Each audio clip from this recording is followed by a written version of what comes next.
നിങ്ങളെ പിണറായി വിജയൻ അത് വളരെ മനോഹരമായി ചിക്കിപ്പരത്തി അച്യുതാനന്ദനെ ചൂട് കൊള്ളിച്ച് KT ജലീലിനെ തിരിയുണ്ടാക്കിയിട്ട് പി റൌഫിനെ കൊണ്ട് തീപ്പെട്ടിക്കൊള്ളി അരിഞ്ഞിട്ട് തലേ ദിവസം പൊട്ടിക്കാൻ വിചാരിച്ച് നിങ്ങൾ ഉണക്കാനിട്ട മരുന്ന് കേരള രാഷ്ട്രീയത്തിന്റെ സെന്റർ ഫോർവേഡായ പാണ്ടിക്കടവത്ത് കുഞ്ഞാലിക്കുട്ടി പോയിട്ട് ഇങ്ങോട്ട് എടുത്തിട്ട് ഉരുള പൊട്ടിയിട്ട് അങ്ങോട്ടിട്ട് നെഞ്ഞത്തേക്ക്. നിങ്ങൾ ആരേറ്റാ കളിച്ചത്? ആരേറ്റങ്ങൾ കളിച്ചത്? കളരി അഭ്യാസം. കളരിപ്പയറ്റിലെ ഉസ്താദിനോട് നിങ്ങൾ അഭ്യാസം കളിക്കാൻ വന്നതാരാ? മർമാണി തൈലം വെക്കണോടത്ത് ചെറിയിലോക്കിക്കടങ്ങളോ? നിങ്ങൾ ആരോടാ കളിച്ചത്? പാണ്ടിക്കടവത്ത് കുഞ്ഞാലിക്കുട്ടിയോടോ? തെറ്റിപ്പോയി മക്കളെ, നിങ്ങൾക്ക് ആള് മാറി. നിങ്ങൾക്കൊരു കൊതത്തോനേറ്റ് കളിക്കായിരുന്നു. ഈ അച്യുതാനന്ദനൊക്കെ പിണറായിനേറ്റ് കൊഞ്ചനായിട്ട് കുഞ്ഞാലിക്കുട്ടിനേറ്റ് കൊഞ്ചണ്ട. ഇത് ലീഗാ. പാണക്കാട്ട തങ്ങളെപ്പറ്റി പറഞ്ഞതോടുകൂടി ജനങ്ങൾക്ക് ബോധ്യായി ഇവനക്ക് മൂച്ചിപ്പിരാന്താണ് അല്ലേ? പിണറായി പത്രസമ്മേളനം നടത്തി AKG സെന്ററിൽ. സമസ്ത ഇതിന് മറുപടി പറയണം. ഇജാര മുഷാവറ ആണോ സമസ്ത മറുപടി പറയണമെന്ന് പറയാൻ? പിന്നാരാ വന്നത്? ഹംസാക്ക. പിന്നെ ഹംസാക്കാന്റെ കുറച്ച് ഡയലോഗ്. ഇപ്പൊ ഒരു പണിയില്ല, പട്ടൂർമാലിൽ ചുരിയിലും നോക്കി ഇങ്ങനെ ഇരിക്കല. അവിടെ ശ്രുതി പോയി, ഇവിടെ മഖ്റജ് ശരിയായില്ല, അവിടെ ഹർഫ് തെറ്റിബനാരാ? തജ്വീദിന്റെ ഇമാമ. എന്തൊക്കെ വിദ്യകൾ കാണിച്ചു. കുറച്ച് ദിവസം അച്യുതാനന്ദനൊക്കെ സാധാരണ പത്രസമ്മേളനം നടത്തുമ്പോൾ ഒരു കടലാസൊക്കെ അങ്ങനെ പിടിച്ചിട്ട് ഉറക്കം തൂങ്ങി. കൊല്ലപ്പരീക്ഷയ്ക്ക് തലവേദനയും പനിയുള്ള കുട്ടിയൊക്കെ പഠിക്കാനിരിക്കണ മാതിരി ഒരു അതായത് കഴിഞ്ഞാൽ പിറ്റത്തെ അതായത് വരണമെങ്കിൽ ഒരാഴ്ച കഴിയണം. നെറ്റിൽ നിന്നൊക്കെ ഫോൺ ചെയ്യണമായിരിക്കും. ആ അച്യുതാനന്ദൻ കടലാസൂല്യ ഒന്നും എടുത്തില്ല എന്ന് മാത്രമല്ല, കുപ്പായം കൂടി ഇടാൻ നേരമില്ലാതെ കള്ളിത്തുണിയും ബനിയനും 15-ക്കൊക്കെ 60 വന്നിരിക്കാൻ തോന്നിപ്പോവുക ഇരുത്തം കണ്ടാല്. മുമ്പരെന്താ പറഞ്ഞത്? കുഞ്ഞാലിക്കുട്ടിയെ ഒരു പാഠം പഠിപ്പിക്കും ഈ പുകലത്തും പെരയുന്നുണ്ട് ഇറങ്ങിയതേ ഓർമ്മ ഉണ്ടാവുള്ളൂ. ഇത് ലീഗാ. രാജ്യത്ത് ഞങ്ങൾ പരമാവധി മാന്യത പാലിക്കുന്നവരാ. ഞങ്ങൾക്കെതിരെയാ നിങ്ങൾ കൊഞ്ചിയത്. ആ പിണറായിനോട് കൊഞ്ചുന്ന പോലെ കൊഞ്ചണ്ട. സുകുമാർ അഴീക്കോട് ഇയാൾ അധികാരത്തിൽ വന്നപ്പോൾ പറഞ്ഞത് എന്താ? മണ്ണിന്റെ മണമുള്ള മുഖ്യമന്ത്രി എന്നാ. പെരിച്ചായിനെ പറ്റി പറയുകയാണെങ്കിൽ അത്ര സങ്കടം ഉണ്ടായിരുന്നില്ല. ആ സുകുമാർ അഴീക്കോട് ഇപ്പൊ പറഞ്ഞതെന്താ?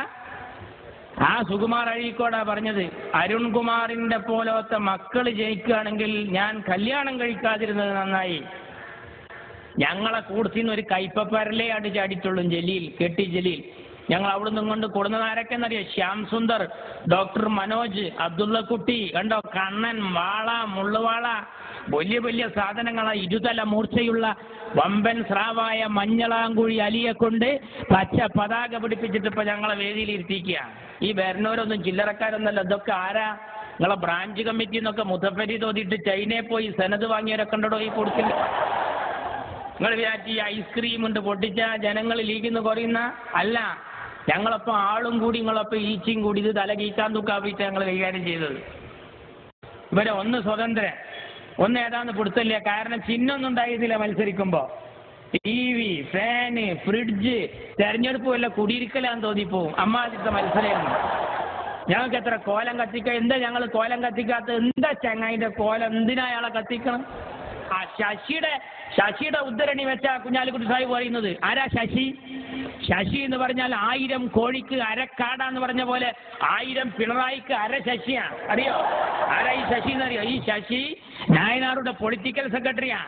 സഖാവ് നായനാർ കേരളത്തിന്റെ മുഖ്യമന്ത്രിയാകുമ്പോ രാജാധികാരവും കിരീടവുമുള്ള ആ നായനാറുടെ വക്കലേക്ക് ഒരു MLA ഒപ്പിടാൻ ചെല്ലുമ്പോ ശശിനെ കാണണോ എന്നാ പറയാ. ശശിനെ കണ്ടിട്ടേ നായനാറെ കാണാൻ പറ്റുള്ളൂ.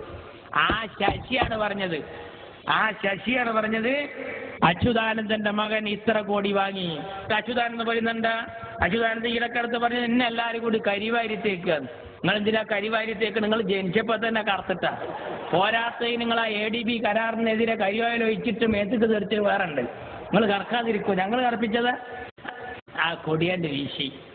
പ്ലാറ്റ്ഫോമിലൊക്കെ ഇങ്ങനെ ലീഗേര് നിരന്നാണ്ടിരുന്ന് ഒരു ചെക്കനോട് ചോദിച്ചത്രേ, മറ്റേ സ്റ്റേഷൻ മാസ്റ്റർ പ്ലാറ്റ്ഫോം ടിക്കറ്റ് എടുത്തുക്കണം, യൂത്ത് ലീഗിന്റെ മെമ്പർഷിപ്പ് പോടോട് നിന്ന് പറഞ്ഞിട്ട് കേരിണ്ട് വന്നിട്ട് നമ്മുടെ ലീഗിന്റെ കുട്ടികൾ നിരന്നാണ്ടിരുന്ന്. ഇനി ആ അഹമ്മദിനെ അവിടെ ഇരുത്തിക്കണ്ടല്ലോ. ഞങ്ങൾ റെയിലുമലൊക്കെ പച്ച കൊടിയാണ് നാട്ടുകാരുന്നു അല്ലേ? നിങ്ങൾ എന്താ പറഞ്ഞറിയോ? വെറുതെ ബടായി ഇളക്കല്ല. മുസ്ലിം ലീഗിന്റെ പതാക ഇനി റെയിൽവേ സ്റ്റേഷനിലെ കാണുമെന്ന് പറഞ്ഞവരാടോ നിങ്ങള്. അതുകൊണ്ട് നെഞ്ഞു പൊട്ടിയിട്ട് പറയാം, വിദേശകാര്യത്തിൽ കണ്ട് ചെന്നിട്ടുള്ളൂ. ലിബിയെന്ന് വിട്ടുകൊണ്ടിരുന്നു, ഇറാഖ് എന്ന് വിട്ടുകൊണ്ടിരുന്നു. TK ഹംസ മോയന്ത് എന്താ പറയല്? എന്താ അഹമ്മദ്? ഇജ്ജ് അങ്ങനെ ഇറാഖ് പോയിട്ട് ലിബിയെ പോയിട്ട് വിട്ടുകൊണ്ടൊരു പാടത്ത് പോയി 3 ആട്ടിൻകുട്ടികളെ വിട്ടുകൊടുത്തിട്ടുണ്ട്. എന്നിട്ടല്ലേ ലിബിയയിലേക്ക് ഞങ്ങളെ വലിപ്പത്ര എന്നറിയോ? ഞങ്ങളെ വലിപ്പത്ര എന്നറിയോ? അഹമ്മദിന്റെ ലീഗ് അറബി ലീഗിലാ, PDP ഇപ്പോഴും പീഡികത്തെണ്ണയിലാ. ഞങ്ങളെ പഠിപ്പിക്കാൻ വന്നവർ അറിയണം. ഈ സുഡാപ്പി അടക്കമുള്ള സംഘടനകൾ റാബിത്തത്തുൽ ആലമിൽ ലോക മുസ്ലിം സമ്മേളനത്തിലാ എന്റെ അഹമ്മദ് സാഹിബ് പ്രസംഗിക്കുന്നത്. നിങ്ങൾക്ക് ഇന്ന് വരെ മഹലിന്റെ ജനറൽ ബോഡിയിൽ പുല്ലുപായുടെ ഒരു മൂലക്ക് ഇരിക്കാൻ പറ്റിയിട്ടില്ല. അറിയോ എന്റെ അഹമ്മദ് സാഹിബ് എവിടൊക്കെയാണ്? അറഫ മൈതാനിയിൽ അല്ലേ 5 തവണ 15 കോടി ഇന്ത്യൻ മുസ്ലിങ്ങൾക്കിടയിൽ നിന്ന് 5 തവണ കഅബാലയത്തിന്റെ അകത്ത് കയറാൻ ഭാഗ്യം സിദ്ധിച്ച ഏക ഇന്ത്യക്കാരനാ അഹമ്മദ് സാഹിബ്. ഞങ്ങളെ പ്രസിഡന്റാ. ഈടക്കടുത്ത് അഹമ്മദ് സാഹിബ് പോയി 6ാം തവണ. എന്തിനാന്നറിയോ സഖാക്കളെ? ഈടക്കടുത്തിന്റെ അഹമ്മദ് സാഹിബ് പോയത് കഅബ കഴുകൽ ചടങ്ങിനാ. കഅബ കഴുകൽ ചടങ്ങിന് ഖാദിമുൽ ഹറമൈനി സൗദിയുടെ കിരീടാവകാശി അഹമ്മദ് സാഹിബിനെ കൊണ്ടുപോയി കഅബ കഴുകൽ ചടങ്ങിന്. TK ഹംസനെ ഇതുവരെ അവനാന്റെ മഹലിലെ ഹൗല് കക്കാൻ മഹല് കമ്മിറ്റി പിടിച്ചിട്ടുണ്ടോ? ആ ഹംസ ഞങ്ങളെ ലീഗിനോട് കൊഞ്ചുന്നത്